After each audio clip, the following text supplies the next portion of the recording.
Column निगार सुहेल बड़ाइच अपने एक column में लिखते हैं, ये दोनों एक ही टीम में थे। ये भी शोहरत की इंतहा पर था और वो भी बहुत चाहा जाता था। ये क्रिकेट में रन्स के पहाड़ बना देता था और वो खिलाड़ियों को आउट करके लाइन लगा देता था। ये इतना मेहनती था कि डट जाता तो अकेले ही टीम को जितवा देता, और वो इतना जोरावर था कि अपनी आई पर आ जाता तो मुखालिफ टीम के बड़े बड़े बल्लेबाजों के लिए उसे खेलना मुश्किल हो जाता। उसके छक्के ने भारत के खिलाफ ऐसी कामयाबी दिलाई कि तारीख का हिस्सा बन गया, जबकि इसके यारकर ने वर्ल्ड कप में जीतने की राह हमवार कर दी। दोनों बेमिसाल खिलाड़ी थे, कोई भी करगस न था। दोनों ही इकबाल के शाहीन निकले। दोनों अब भी अपने अपने सफर पर रवां हैं। एक दरवेश बन गया और गलियों का रोड़ा कूड़ा बन के फकीरों की खिदमत करता है। ये जावेद मियांदाद है और वो दूसरा मुल्क का वजीर आजम बन चुका है। इमरान खान और मियांदाद दोनों की कहानी एक जैसी थी, मगर दोनों की जिंदगियों ने मुख्तलिफ और मुतजाद मोड़ ले लिए हैं। क्रिकेट के बाद जावेद मियांदाद की जिंदगी में तब्दीली कैसे आई ये तो मुझे इल्म नहीं, मगर चंद माह पहले उनसे मुलाकात हुई तो पता चला कि वो रूहानी दुनिया में दाखिल हो चुके हैं। इसी रोज शेरगढ़ के गांव से वापस आए थे। सादा शलवार कमीज और चप्पल पहन रखी थी। उनसे एक फकीर कई माह पहले दाता दरबार में मिला था और उनका दामन पकड़कर कहा था कि मेरे कफन दफन का इंतजाम तुम करोगे और मेरी कब्र और मजार तुम बनवाओगे। मियांदाद को कुछ अरसा बाद इत्तला मिली कि वो फकीर शेरगढ़ में दफन है। वहां गए तो मुजावर ने बताया कि मरने से पहले फकीर बता गए थे कि मियांदाद आएगा और मेरी कब्र बनवाएगा। जावेद मियांदाद जिस रोज मुझे मिले उस रोज वो कब्र बनवा कर वापस आए थे और बहुत खुश थे कि वादे के मुताबिक अपना फर्ज अदा कर दिया। मुझे इमरान खान का वो बॉलिंग स्पेल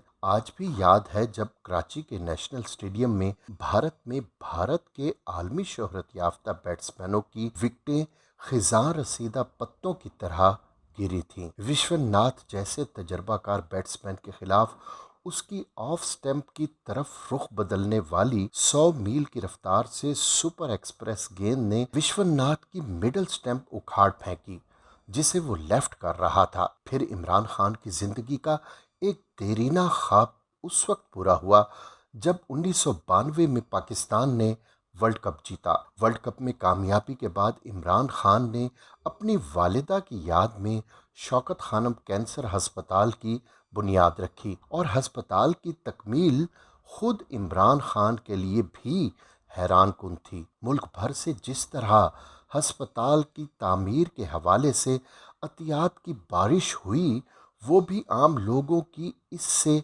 वालेहाना मोहब्बत का इजहार था। जिंदगी के हर शोबे से ताल्लुक़ रखने वाले नौजवानों ने, यहाँ तक के स्कूल के बच्चों ने फंड रेजिंग में हैरान कुन किरदार अदा किया। इमरान खान ने निमल यूनिवर्सिटी की बुनियाद रखी। सेहत और तालीम के हवाले से ये इमरान के विजन और अज़्म की अलामत बन गए। फिर उन्होंने करप्शन के खात्मे और इंसाफ की फराहमी का नारा लगाकर सियासत में कदम रखा। सियासत में उनका सफ़र भी क्रिकेट की तरह नशीब फराज से गुजरा।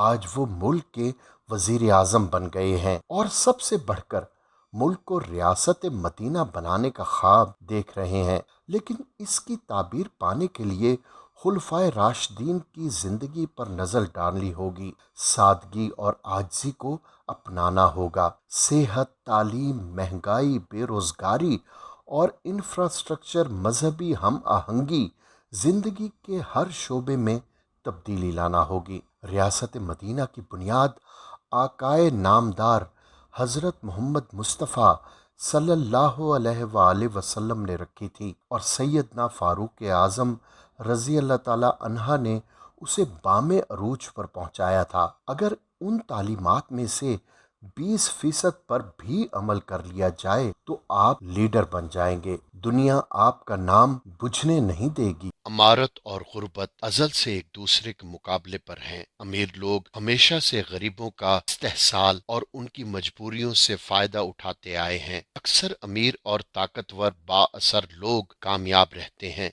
मगर बाज़ौकात कमजोर और गरीब कुछ पल्ले न होने के बावजूद अमीर और ताकतवर को झुकने पर मजबूर कर देते हैं। आज हम आपको एक ऐसा वाक़या बताने जा रहे हैं जो बहरिया टाउन के मालिक मलिक रियाज के साथ पेश आया। मलिक रियाज की सारी दौलत और असर रसूख उन्हें चंद कनाल जमीन न दिला सका, क्योंकि उनके मुकाबले पर एक ऐसा अल्लाह का नेक बंदा था जिसने अपनी जिंदगी एक नेक काम के लिए वक्फ कर रखी थी। ये 2013 की बात है, जब पूरे मुल्क और बैरून मुल्क से सरमाया धड़ाधड़ कराची का रुख कर रहा था कि वहां रातों रात लाखों रुपए करोड़ों में और करोड़ों रुपए अरबों में तब्दील हो रहे थे। हर कोई बहरिया टाउन में सरमायाकारी कर रहा था, लेकिन दौलत के इस बहते समंदर में हाथ न धोने वाला उस वक्त एक ही शख्स था जो बहरिया टाउन के दरवाजे पर चंद एकड़ अराजी का मालिक था, सैयद बदियुद्दीन आगा। जी हाँ, इस मर्द कलंदर के पास तो शायद 1 लाख रुपए भी न थे, मगर कनात तवक्कुल की दौलत से वो माला माल था।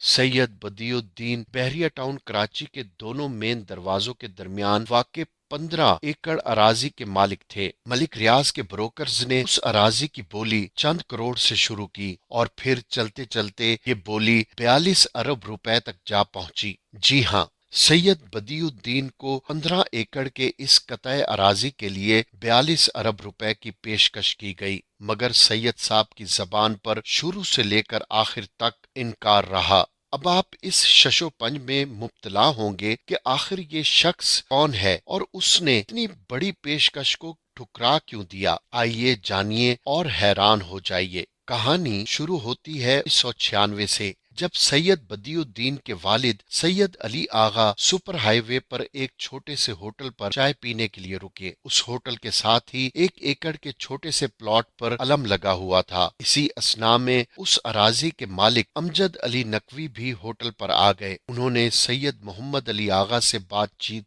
शुरू कर दी। थोड़ी देर बाद वो बोले, आगा साहब, मैं इस जमीन पर इमाम बारगाह बनाना चाहता था, मगर अब आप आ गए हैं तो ये जगह आपके हवाले। इस पर इमाम बारगाह बनाए, मस्जिद या मदरसा, आप जो चाहें करें। आगा मोहम्मद अली ने उस जमीन पर मदरसा कायम करने का फैसला किया। ये वो वक्त था जब उस इलाके में आबादी का दूर दूर तक कोई नामो निशान न था। बिजली, गैस और पानी की सहूलत तो दूर की बात है। इन दिनों सैयद बदियुद्दीन आगा सऊदी अरब में अपनी तालीम मुकम्मल करके वापस आए थे। उन्होंने अपने वालिद से कहा, बाबा जान, इस दूर दराज जगह पर कौन तालीम हासिल करने आएगा, और फिर मुझे तो यहाँ की इलाकाई जबान भी नहीं आती। उस पर सैयद मोहम्मद अली आगा बोले, बेटा, एक वक्त आएगा यहाँ एक शहर आबाद होगा। अपने वालिद के हुक्म से मजबूर होकर सैयद बदियुद्दीन आगा ने चंद तालिब इल्मों के साथ उस वीरान जगह पर खैमों में रिहाइश इख्तियार की और दरसो तदरीस का सिलसिला शुरू कर दिया। उस इलाके में जिंदगी बहुत दुश्वार थी,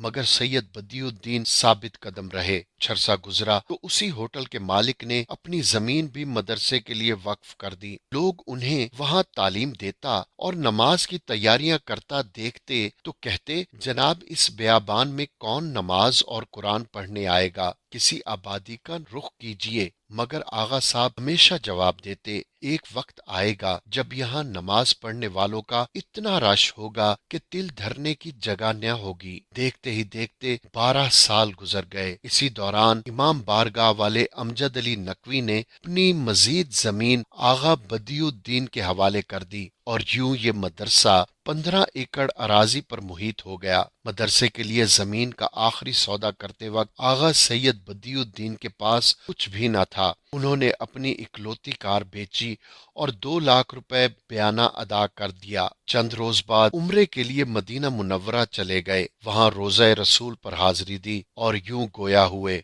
नाना जान, मदरसे की जमीन का बयाना दे आया हूँ, اب میرے پاس ادائیگی کے لیے اور کچھ بھی نہیں، کچھ نظر کرم فرمائیے۔ دعا کے بعد روضہ رسول سے باہر آئے اور پریشانی کے عالم میں کھڑے تھے کہ ایک شخص پاس آیا اور بولا، حضرت کوئی پریشانی ہے تو بتائیے۔ آپ نے پہلے تو جواب دیا، کچھ نہیں، بس یوں ہی، مگر پھر فوراً خیال آیا، ابھی ابھی روضہ رسول پر عرضی ڈال کر آیا ہوں۔ اسی اثنا میں اس شخص نے دوبارہ پوچھا، حضور کوئی پریشانی لاحق ہے تو بولیے۔ آپ نے سارا ماجرا بیان کر دیا۔ وہ شخص آپ کو وہیں رکنے کا کہہ کر چلا گیا۔ کچھ دیر بعد لوٹا تو نقد رقم اس کے ہاتھ میں تھی جو اس نے آغا سید بدیع الدین کے حوالے کر دی، اور یوں کالی کملی والے نے اس مدرسے کی زمین کے سودے کی ادائیگی میں اپنا حصہ ڈال دیا اور رقم ادائیگی کا بندوبست ہو گیا۔ 2013 میں جب بحریہ ٹاؤن کا آغاز ہوا تو اس علاقے میں موجود گاؤں گوٹھ بکنا شروع ہوئے۔